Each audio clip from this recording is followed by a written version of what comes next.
Hungary's Orban criticized for neutrality in Ukraine war. Hungarian Prime Minister Viktor Orban has sought to assert Hungary's neutrality in the war in Ukraine, even as his allies in the European Union and NATO move to assist the embattled country.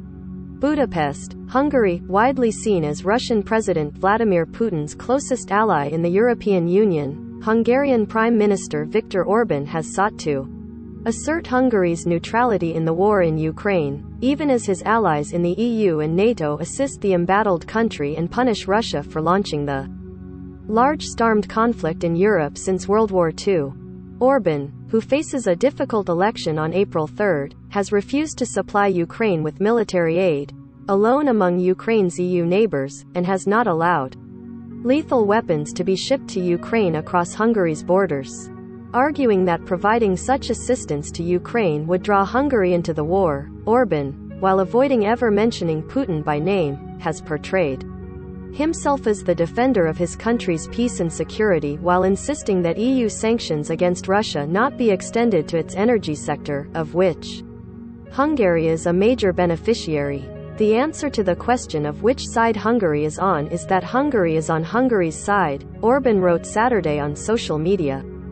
While his approach has gained traction among many of his supporters, Orban's reluctance to act unambiguously in support of Ukraine and his insistence on maintaining his Russian economic interests has led to frustration and outrage among other European leaders, not least the Ukrainian president himself.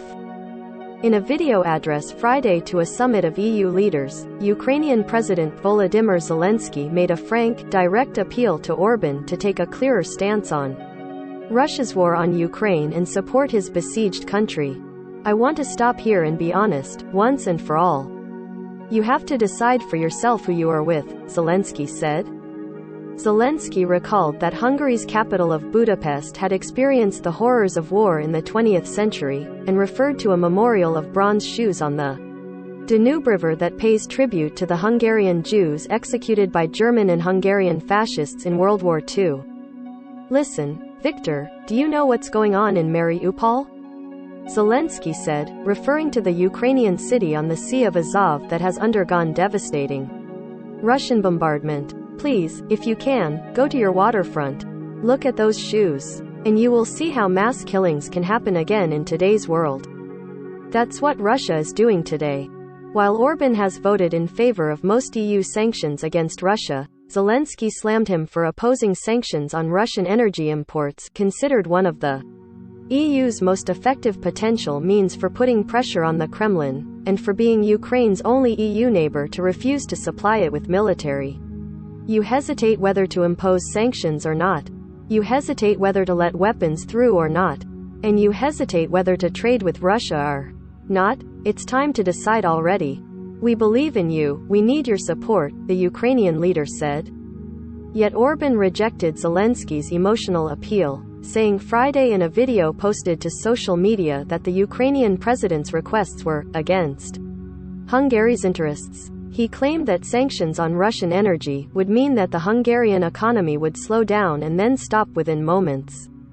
Blocking Russian energy exports would force Hungarians to pay the price of the war, Orban said, noting that 85% of Hungary's gas and more than 60% of its oil comes from Russia. As the Hungarian election approaches and Orban seeks to protect his country's long-term gas and nuclear contracts with Russia, his posture has threatened his relationships with his closest regional allies in the Visegrad 4 alliance of Central European countries, Poland, Czech Republic, Slovakia and Hungary.